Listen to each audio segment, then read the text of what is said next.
acerca de personas acá en los Estados Unidos que van a una iglesia o que dicen o profesan ser creyentes. El 87% de adultos dicen que su fe es importante. El 87% de adultos, no estamos hablando de jóvenes, ¿ok? El 67% dice que han hecho una profesión de fe en Jesús, pero solo un 41% de ellos dicen que son firmes en su cristianismo, ¿ok? O sea, muchas personas han hecho una profesión de fe, pero 41% se mantienen firmes. Hay otro porcentaje de más del 60% que son, pero no saben si son o no. De ellos, el 18%, no, solamente el 18% se llaman evangélicos. Y el 29% dicen que son fundamentalistas, o sea, son personas que son de hueso colorado, como se dice, ¿no es cierto? Y el 39%, solamente el 39% dicen que han nacido de nuevo. ¿Ok? Miren cómo no, evangélicos, fundamentalistas, pero de todos esos, solamente un 39% dicen que han nacido de nuevo, o sea, que aceptan su cristianismo desde un nacimiento, ¿no? En Cristo. El 67% dicen que pueden confiar en Dios para una crisis, pero solo el 41% creen que el cristianismo es relevante para sus vidas hoy.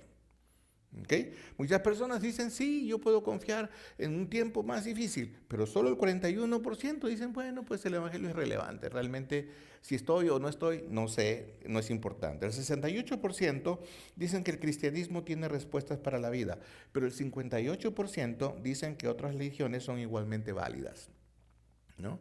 Ahora, si usted se da cuenta en esos enunciados que he dicho, le voy a decir una cosa.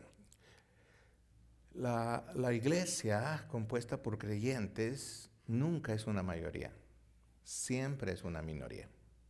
Es una minoría que lucha contra la corriente.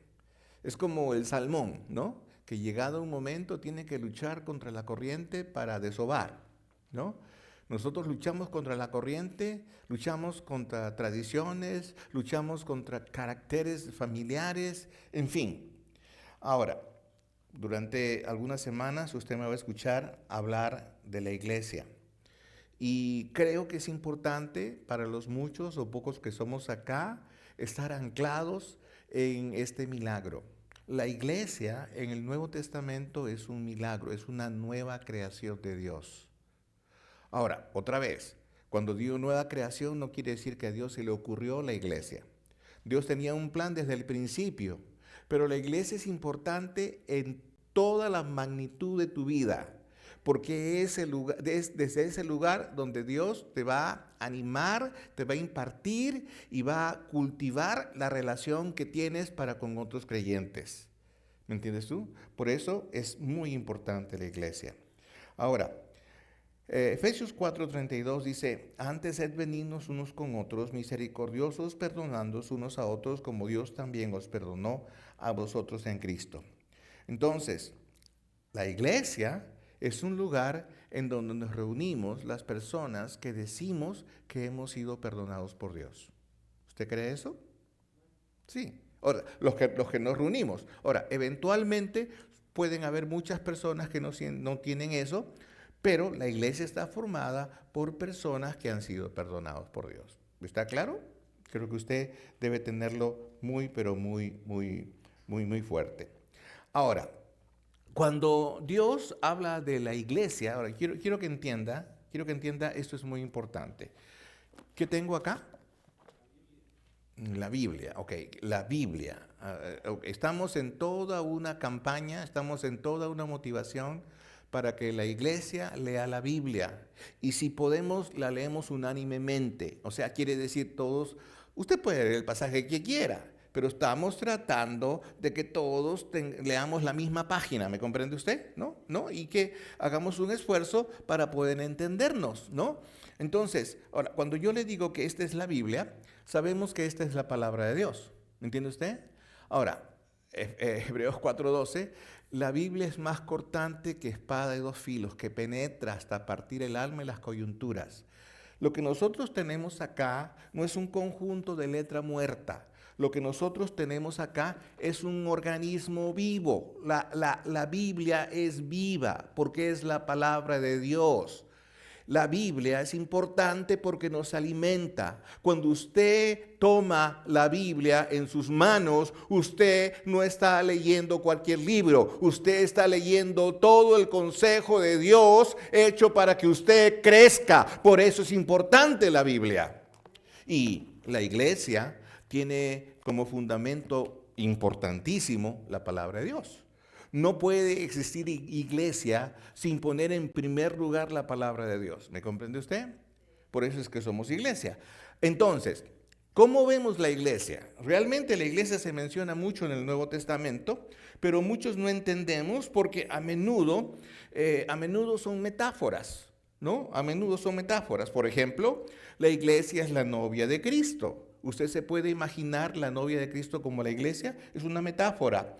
La iglesia es la esposa del Cordero. La iglesia es el cuerpo de Cristo. El cuerpo es el templo del Espíritu Santo. La iglesia es la familia de Dios. La cabeza de la iglesia es Jesucristo. La iglesia es un rebaño, una comunidad, un ejército, una viña. Esos son metáforas. Entonces, ¿qué es una metáfora? Una metáfora es una figura literaria. ¿Me comprende usted? La Biblia está llena de figuras literarias, ¿ok? Gramaticalmente provocadas por Dios, que para muchas personas son difíciles de entender, pero no quiere decir que no valga la pena la explicación. Entonces, ¿qué es una metáfora? Una metáfora es una comparación que tiene como herramienta el traslado o el desplazamiento de una idea concreta entre dos términos con una finalidad práctica y estética. ¿Ok? Entonces, cuando viene a nuestro pensamiento, por ejemplo, la iglesia es la novia de Cristo, ¿no? Y en el pensamiento dice, ¿cómo es que la iglesia es la novia de Cristo? Es inconcebible que un organismo de muchas personas se convierta en novia. Esa es una metáfora. De pronto, este pensamiento nos lleva, ¿a qué nos lleva? ¿Se acuerda usted de la boda del Cordero en Apocalipsis? ¿Se acuerda usted? ¿Qué cosa dice la Escritura? Dice la Escritura que la iglesia será levantada en el cielo y que después el Señor Jesucristo vendrá con sus santos y en el momento de comenzar el tiempo del milenio va a darse por terminado el tiempo de la tribulación y será las bodas del Cordero. Y la iglesia, la novia de Cristo, vendrá con su esposo. ¿Me entiende usted? Esa es una metáfora. Es decir, pastor, ¿pero eso es algo real? Bueno, es real en el sentido que se convierte en metáfora. Es una idea, es un pensamiento que nos traslada a un hecho, que es tácito. ¿Me entiende usted? Así como nosotros somos el cuerpo de Cristo. Si somos el cuerpo de Cristo, ¿quién es la cabeza? Jesucristo. Eso es una metáfora. Porque nosotros no vemos a Jesucristo como cabeza, pero dice la Biblia que Jesucristo es la cabeza de la iglesia. Por eso es que nosotros no tenemos papas. Por eso es que nosotros no tenemos un obispo vicario o una persona que está por encima de la iglesia. La verdad, la única voz que tiene es la membresía de la iglesia. Ustedes son las personas que determinan acerca del actuar de la iglesia. Entonces, otra vez, en el Antiguo Testamento no existía la iglesia como tal. No existía la iglesia. Por eso nosotros decimos que la iglesia es una nueva creación, ¿no? De Dios en el Nuevo Testamento. Es todo un milagro que diseñó Dios para que los creyentes pudiéramos estar reunidos en ella. Pero en el Antiguo Testamento sí se habla de la ciudad de santuario, ¿no? Como un lugar en donde se manifestaba la presencia de Dios. En dos palabras, si queremos resumir un poquito la idea o el pensamiento, en el Antiguo Testamento tenemos las ciudades santuarios que son el prototipo de lo que vendría a ser la iglesia del Nuevo Testamento. Eso es lo que aparece en las Escrituras. Vamos a ver algunas cosas en cuanto a esto, ¿verdad? Entonces, por ejemplo, en el Antiguo Testamento se habla acerca de la ciudad de santuario como un refugio, emulando lo que vendría a ser la tarea específica de la iglesia en el Nuevo Testamento. Entonces, si queremos resumir la idea, en el Nuevo Testamento la iglesia es un refugio.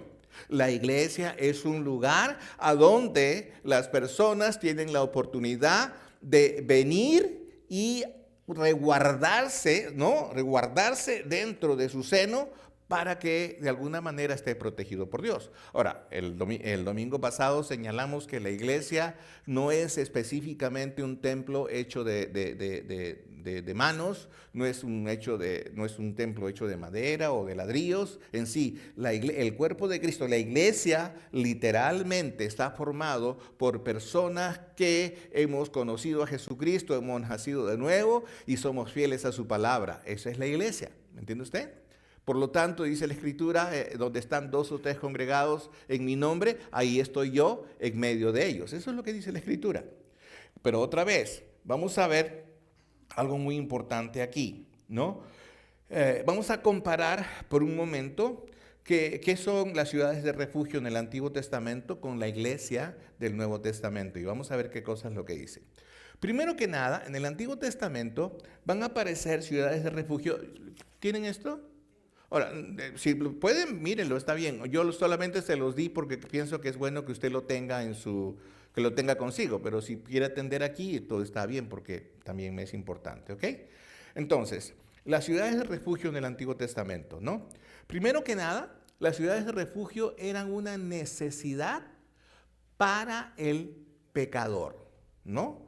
Las ciudades de refugio fueron puestas por Dios en Israel para el pecador. Números capítulo 35, versículo 11 dice así: escojan ciudades de refugio a donde puedan huir quien inadvertidamente mate a alguien. Es interesante. Ahora, aquí está denotando Dios a un tipo de pecador, a una persona que era culpable, pero no culpable. ¿Cómo es eso, no? Bueno, hay personas que hicieron cosas, ¿no? Pero no fueron cosas deliberadas, o sea, es decir, fueron cosas donde tuvieron que hacerlo. Algunos, por ejemplo, estaban en guerra, algunos comenzaron a defenderse y habían asesinatos entre ellos, ¿no? No era un Caín, por ejemplo, que mató con alevosía a Abel, por decirlo, ¿no? Entonces, estas ciudades de refugio estaban abiertas para todas aquellas personas que eran homicidas o pecadores, como le llamamos, que habían cometido uno de los peores hechos, que es matar a otras personas. Ahora, una ciudad de refugio era una provisión para aquellos que accidentalmente habían privado de la vida a una persona. Accidentalmente. También era un albergue que proporcionaría protección, ayuda y descanso a cualquier persona que hubiera cometido un homicidio no intencional. Ahora, eso es lo que dice la Biblia que eran las ciudades de refugio. Entonces, era una necesidad para los familiares de la víctima, porque los familiares de la víctima tenían el derecho de matar a quien había matado a su familia, ¿verdad? Pero mientras que esta persona esté dentro de la ciudad de refugio, no lo podían tocar. No lo podían tocar. Así que la ciudad de refugio era importantísimo, ¿no? Porque este pecador estaba protegido. En aquellos tiempos, no solamente tenían acceso los que no tenían culpa del crimen al que se les acusaba. ¿Ok? Los que eran culpables estaban ya sentenciados.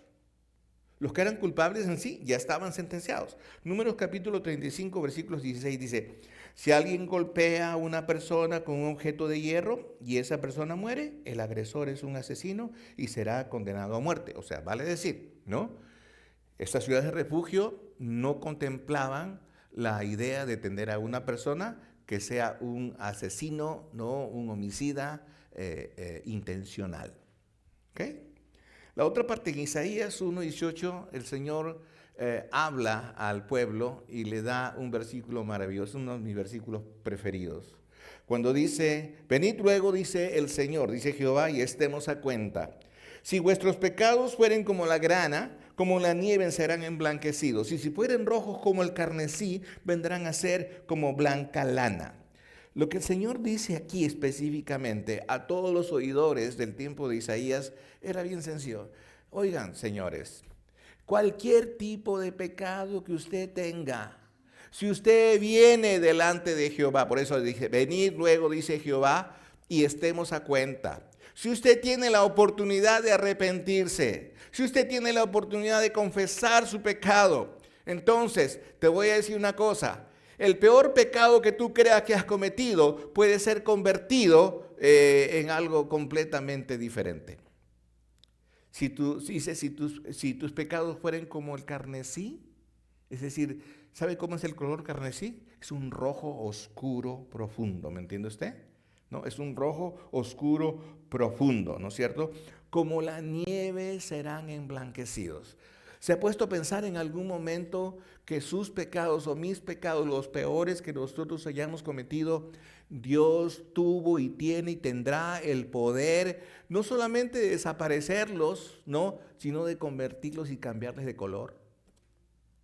Mientras que nosotros nos vemos con manchas acerca de las cosas que hemos cometido en el pasado, cuando nosotros nos sometemos a la confesión delante de Dios, entendiendo que Jesucristo llevó nuestros pecados en la cruz, como dice San Juan, dice, y la sangre de Cristo, ¿qué cosa dice? Nos limpiará ¿de qué? ¿De todo qué? Todo pecado. Es algo maravilloso.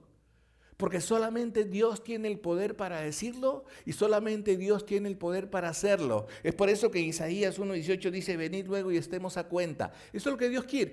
Eso es lo que Dios quiere. Las ciudades de refugio eran propuestas para ayudarles a entender al pecador que necesitaban una reconciliación con Dios. Estas ciudades no aparecían porque, bueno, pues a mí se me ocurrió hacer algo. No, eran designadas divinamente. Números capítulo 35, versículo 6 dice, de las ciudades que recibirán los levitas, 6 serán ciudades de refugio. A ellas podrán huir cualquiera que haya matado a alguien. Dios dio las instrucciones para que 6 de estas ciudades quedaran firmes. Números 3, 35, 14. 3 de ellas estarán en el lado este del Jordán y las otras 3 en Canaán.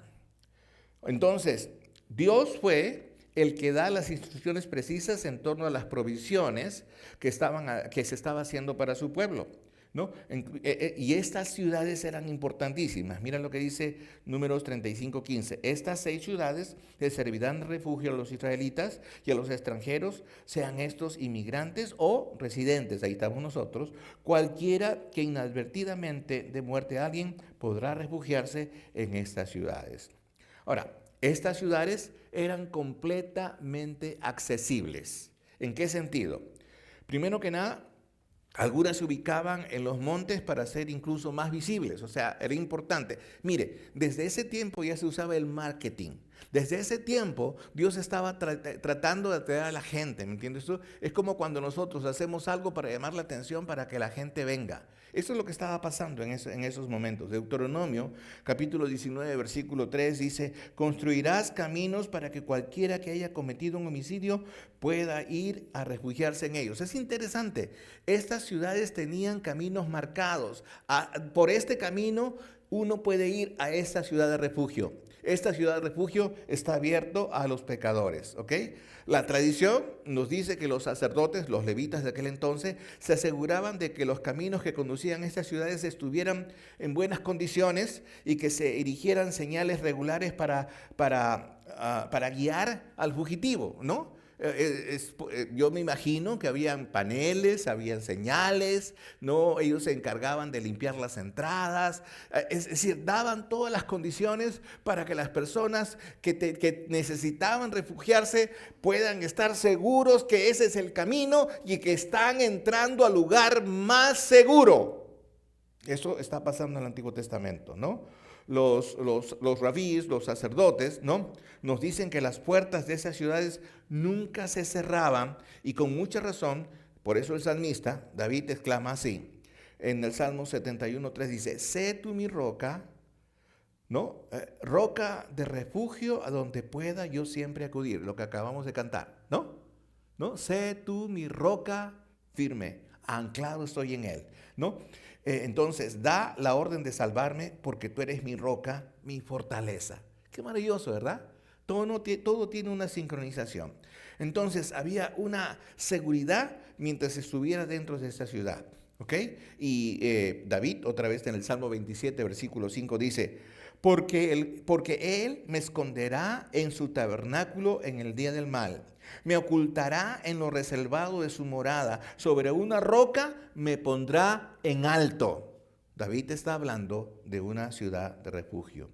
Ahora, es interesante porque cuando se hizo todo este estudio, ¿no?, ya teológico en el hebreo, uno pudo constatar de que estas ciudades no fueron nombradas por Dios al azar y se le ocurrió poner 3 a la derecha, 3 a la izquierda y que la gente ponga señales. No, todo estaba, el Antiguo Testamento con el Nuevo Testamento tienen una tremenda conexión. El tema de la Biblia es Jesucristo.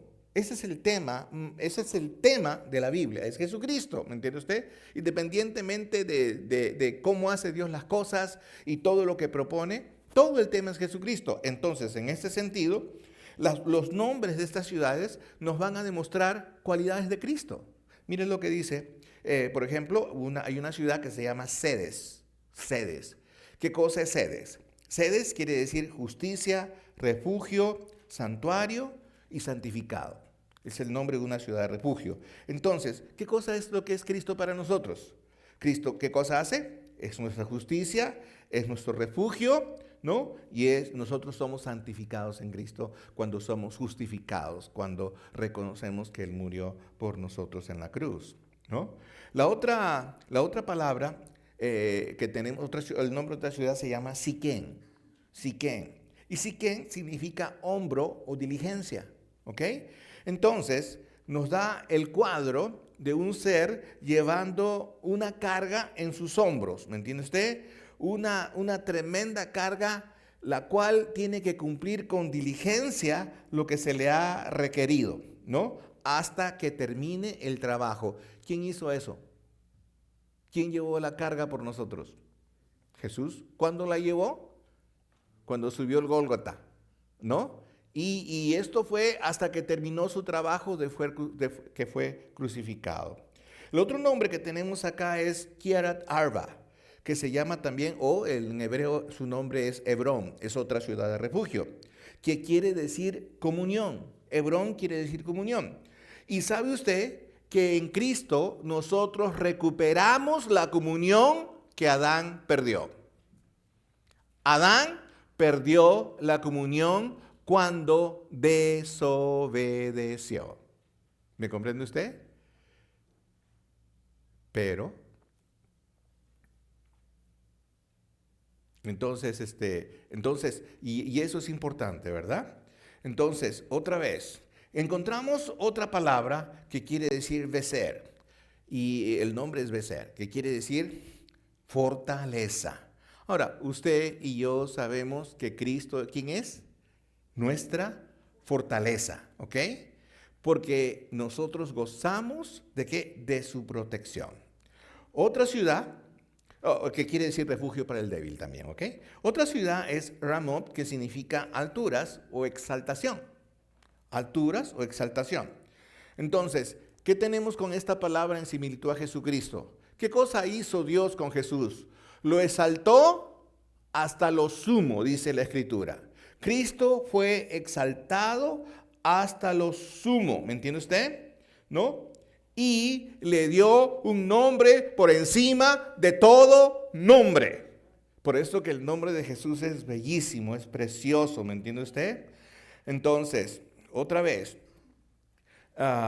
y tenemos otra última palabra que es Golán. No es palabra, es una ciudad allí, y esta palabra quiere decir gozo y regocijo, ¿no? Y es un refugio para todos los afligidos, para que vuelvan a encontrarse con el gozo y con el regocijo. ¿Me entiende usted?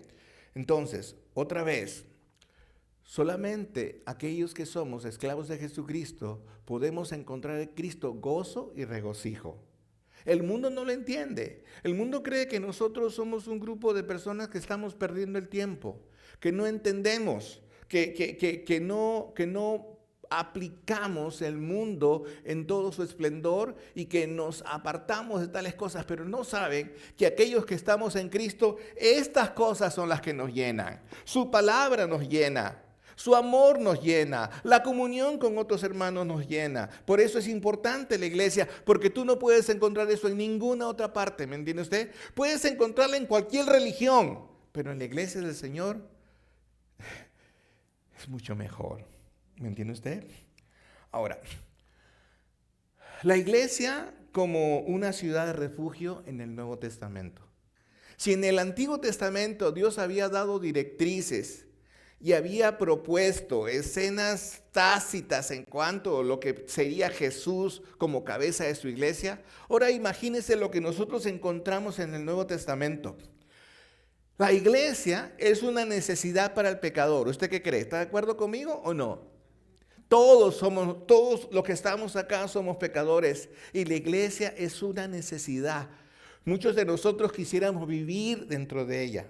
Y lo que estamos buscando con la idea de comunicarnos y todo lo más es eso, que vivamos dentro de nuestra comunidad. Ahora, es cierto, usted tiene trabajos, tiene cosas que usted hace, pero déjeme decirle, desde el momento que usted está en Cristo, nada es independiente. Nada.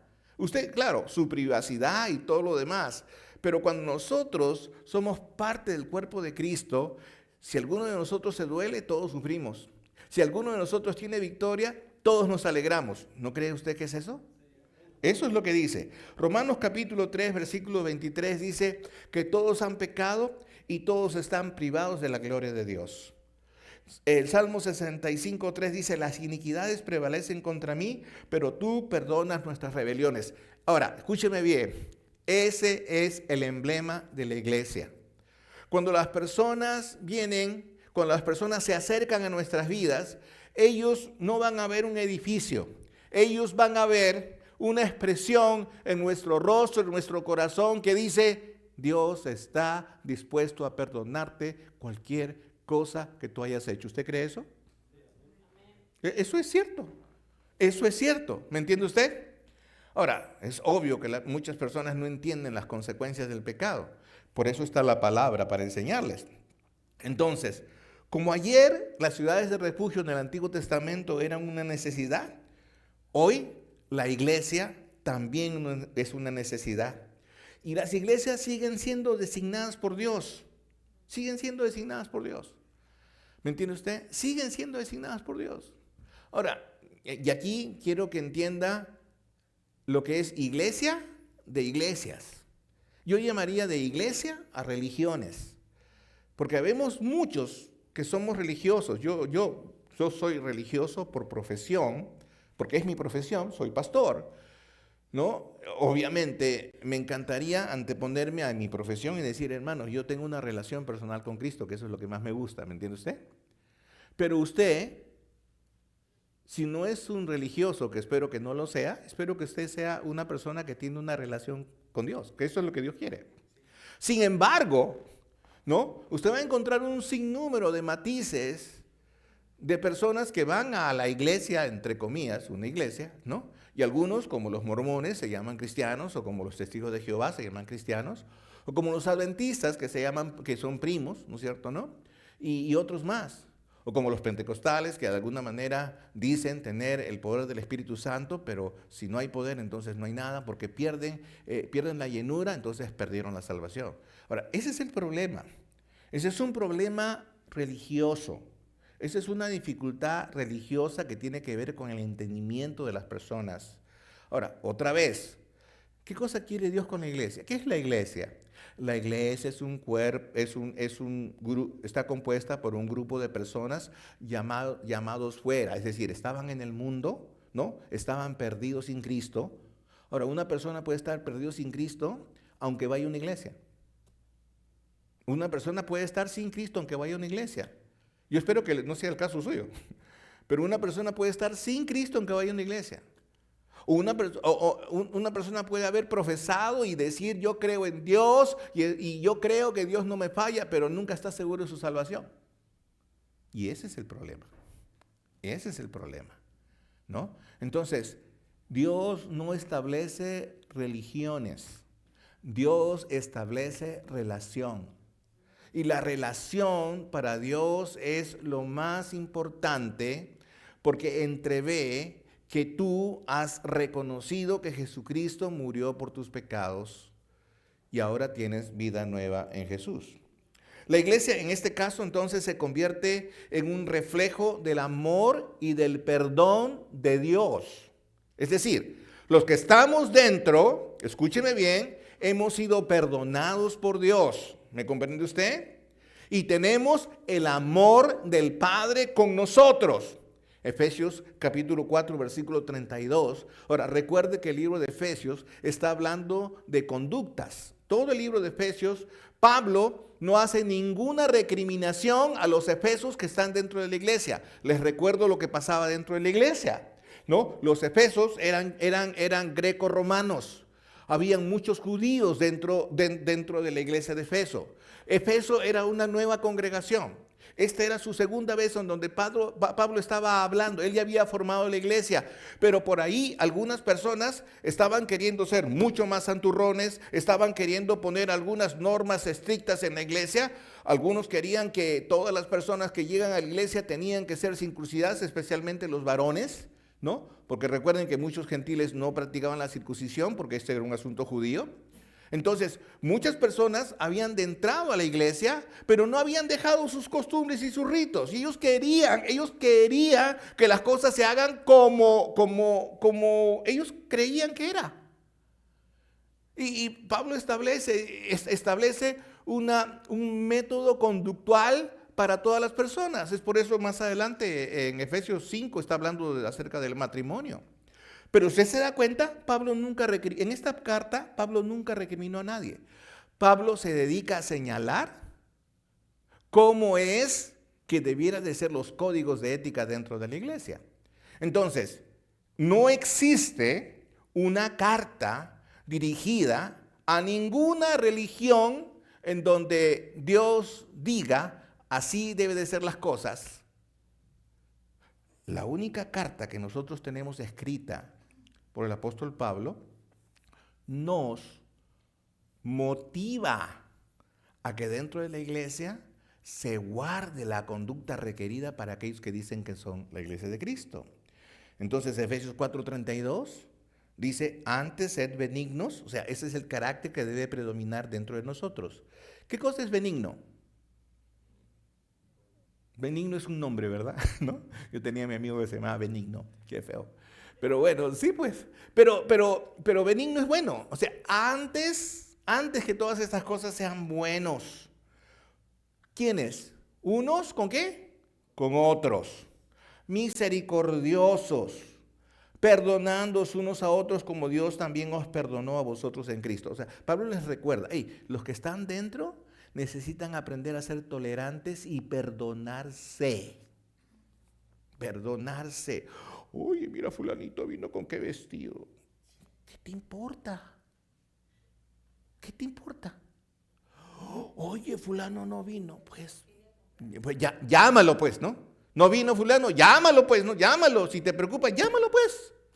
Pero llámalo. O sea, la motivación de Pablo es esto. Sean buenos unos con otros. No sean malos. No se burlen. No especulen así nomás porque así. Piensen, fíjense. Entonces, pero la importancia que da Pablo dentro de la iglesia es esta. Perdón y restauración son las dos palabras más importantes dentro de la iglesia. En Efesio ocurría esto. En Efesio venían las griegas, ya les expliqué en un momento, venían con su mangacero, le llaman, o sea, es decir, sin esta parte, ¿no? Y venían las judías venían con sus joyeles, tanto así, todavía no encuentro este versículo, pero dice que cuando, el salmista dice que cuando caminan van danzando, mirón el salmista, ¿verdad? ¿No? Porque es la idea, ¿no? O sea, busquen por ahí, dice, van danzando, Cristian, por ahí búscame, se ponen sus joyeles en sus pies y van danzando, dice la escritura. Entonces, ¿y por qué? Porque da la idea, pues, en la mujer que tiene su andar gracioso, ¿no es cierto? ¿No? Entonces, esa es la idea. Entonces, habían personas de todo tipo que venían. Y Pablo dice, sí, pues, así son. Y van a venir más. Entonces tú tienes que aprender a no mirar esto, tienes que aprender a restaurar y a perdonar. ¿Y a quién vas a perdonar? A aquella persona que no ha entendido que necesita ser tolerante. ¿Me entiende usted? Así que en la iglesia necesitamos tolerancia. Ahora, para esto la iglesia tiene códigos de conducta. Y estos son los códigos de conducta. Juan capítulo 13, versículo 34. Voy a parafrasearlo, creo que está por ahí. Dice, amarnos unos a otros. Hermanos, no dice querernos, dice amarnos. Amarnos. El amor cubre multitud de pecados. Amarnos. Amarnos. Está hablando de un tipo de amor ágape, de un tipo de amor sacrificial. ¿Me entiende usted? Si hay alguien en la iglesia que tiene necesidad de algo, entonces yo estoy dispuesto a ayudar. Si puedo hacerlo, lo voy a hacer con gusto. También dice Romanos 12:10, dice, amarnos unos a otros con amor infernal. No dice eso, ¿verdad? No, hay un laxus linguis brutus en la lectura, ¿verdad? ¿Con amor qué? Fraterno. ¿Dónde es fraterno? Fraterno viene del momento cuando yo le digo, hola mi hermano, hola mi hermano, mi hermano.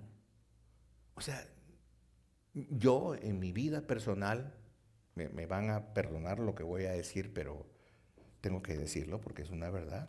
Yo amo a mis hermanos de carne, pero los 40 años que tengo en la iglesia, he aprendido a amar mis hermanos en Cristo, tal vez de una manera mucho más profunda que mis hermanos en carne. Eso pasa.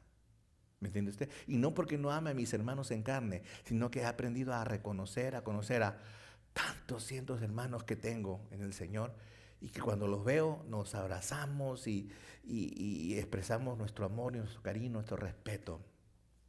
¡Qué maravilloso!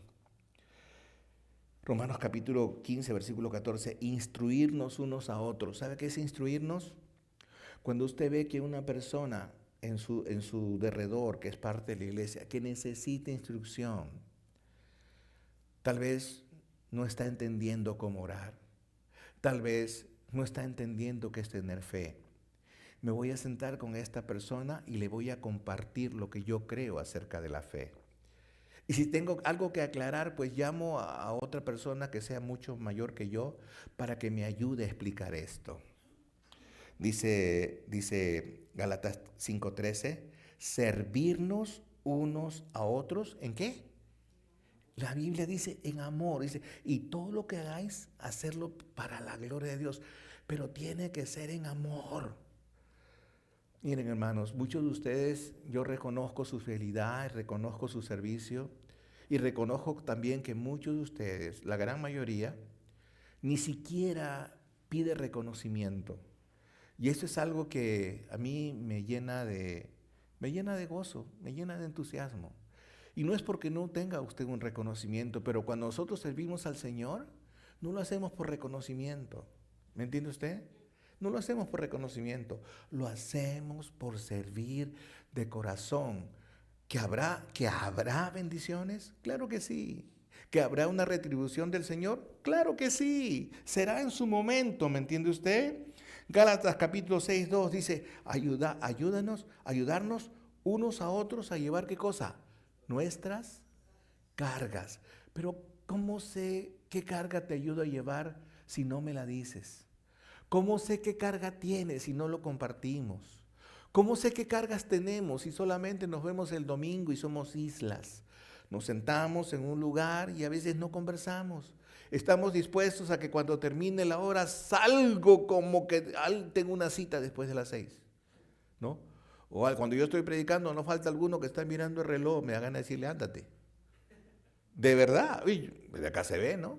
Y puedo entender, ¿no? Puedo entender, ¿no? Pastor, debe apurarse, perfecto. Entonces, Efesios 4:32 dice, ser bondadosos y compasivos, tener compasión. La compasión es la extensión de la misericordia. Y la misericordia es la extensión de la gracia. Yo solamente voy a ser compasivo cuando entiendo que Dios, de todo amor, grande misericordia, fue compasivo conmigo, que no merecía nada. ¿Me entiende usted? Entonces, cuando quiero ver la paja en el ojo ajeno, tengo que fijarme en la viga que tengo en mi ojo. De esa manera voy a agachar mi cabeza y voy a decir, Señor, gracias, porque aún así tú me perdonaste. ¿Y cómo no vas a perdonar a la persona que tengo al frente? Efesios 4:32, perdonándonos unos a otros. Filipenses 2:13 dice, con humildad, considerando a los demás como superiores a uno mismo. Hermanos, ¿entendió que humildad no es, sí, no, eso no es humildad? Eso no es humildad, eso es carácter. ¿Entiende usted? Uno puede ser de un carácter muy dócil y ser muy orgulloso. ¿Entiende usted? Uno puede tener un carácter muy fuerte y ser bastante humilde. ¿Entiende? Entonces, cuando hablamos de humildad, estamos hablando de que la humildad se nota cuando tú consideras a la persona que está al frente como una persona especial, como superior a ti mismo. Eso es lo que dice la Escritura. ¿Me entiende usted? Eso es lo que dice la Escritura. La persona que tienes al frente tuyo o al costado tuyo es una persona que es superior a ti mismo. Aunque esta persona no haya ido a una universidad como tú, aunque esta persona no gane el dinero que tú ganas, aunque esta persona no tenga el carro que tú tienes, aunque esta persona sea mucho más pobre en su carácter que tú, la humildad se considera así. Tenemos que animarnos unos a otros, Hebreos 3:13. Tenemos que preocuparnos unos a otros hacia el amor y las buenas obras, Hebreos 10:24. Tenemos que confesar unos a otros nuestros pecados. Sí. Ahora, recuerde, es una cosa muy importante, ¿no? Un amigo, una persona, alguien de la iglesia. No busques a alguien de la calle. A mí me duele mucho cuando escucho personas que tienen, sus mejores amigos son la gente de la calle. La gente de la calle. Y no una persona dentro de la iglesia. Nosotros hemos evitado bastante por mucho tiempo que acá nosotros tengamos chisme. Y es algo que de alguna manera estoy contento por eso. Santiago capítulo 5:16 dice, orando los unos por los otros. ¿Cómo sé por qué voy a orar si no sé tu necesidad? Por eso yo entiendo que hay cosas tan, pero tan privadas, hay cosas tan, pero tan delicadas, pero cuando tú te abres al resto, cuando tú compartes con tus hermanos o con algún hermano de la iglesia, no tiene que ser conmigo, ¿no? Tus cargas, entonces tu carga es más llevadera, porque hay otra persona que va a estar orando por ti, va a estar buscándote, va a hacer que tus días tengan otro sentido. Entonces, en la iglesia tenemos la necesidad de practicar el perdón y buscar la reconciliación entre los que estamos dentro de la iglesia. La iglesia es la ciudad de refugio del Antiguo Testamento, es la iglesia en el Nuevo Testamento. Nosotros tenemos que aprender a ser agentes de amor y de perdón, ¿no? En todas nuestras interacciones diarias. ¿Qué quiere decir? Quiere decir que donde tú te encuentres, con quien tú estés, sea de la iglesia o no sea de la iglesia, en donde tú vayas, las personas que hablen de ti van a decir, esa persona ama, aunque yo no lo merezca. Esa persona perdona, aunque yo le haya hecho daño. Ese es el carácter de Cristo reflejado en una persona que viene a la iglesia. Entonces es tu responsabilidad, es mi responsabilidad orar los unos por los otros. Estás dispuesto a ayudarnos los unos a los otros, especialmente en los momentos de más necesidad. Pero no sabemos si no abres tu boca. Necesitamos estar unidos en ese sentido. Hermanos, es importantísimo. La iglesia es nuestra ciudad de refugio. La iglesia es el lugar donde la gente que entre por esa puerta va a encontrar amor y perdón. ¿Por qué? Porque Dios ofrece amor, perdón y reconciliación. Y para eso usa la iglesia. ¿Está de acuerdo conmigo? Cierre sus ojos donde está. Padre Celestial, estamos agradecidos por darnos la oportunidad de servirte y gracias por la iglesia. Independientemente del nombre o lo que seamos, Señor, somos tus hijos en primer lugar, que necesitamos y deseamos tener una relación de valor contigo. Y por eso, Señor, nos presentamos a tu presencia sabiendo, Padre, que Jesucristo murió por cada uno de nosotros en la cruz. ¿Está de acuerdo conmigo? Dígame. Y Señor, sabiendo que su sangre preciosa, Señor, fue derramada y somos limpios y somos perdonados, Señor, entonces alcanzamos esta reconciliación contigo, Padre, y estamos agradecidos por eso. No porque lo merezcamos, sino porque tu Hijo pagó por todas estas cosas. Te damos las gracias. Porque nos has abrazado, nos has adoptado y nos llamaste la iglesia de Jesucristo. Gracias en esta hora. Gracias por ser parte, Señor, de la herencia. Gracias por ser parte de esta iglesia local. Ayúdanos a compartir tu palabra con tantas personas que todavía necesitan, Señor, muchos de ellos muy cerca de nosotros. Tráenos a los servicios, permítenos orar los unos por los otros y a reconciliarnos contigo en todo momento. En el nombre de Jesús oramos a ti. Amén. ¿Tenemos algo para cantar?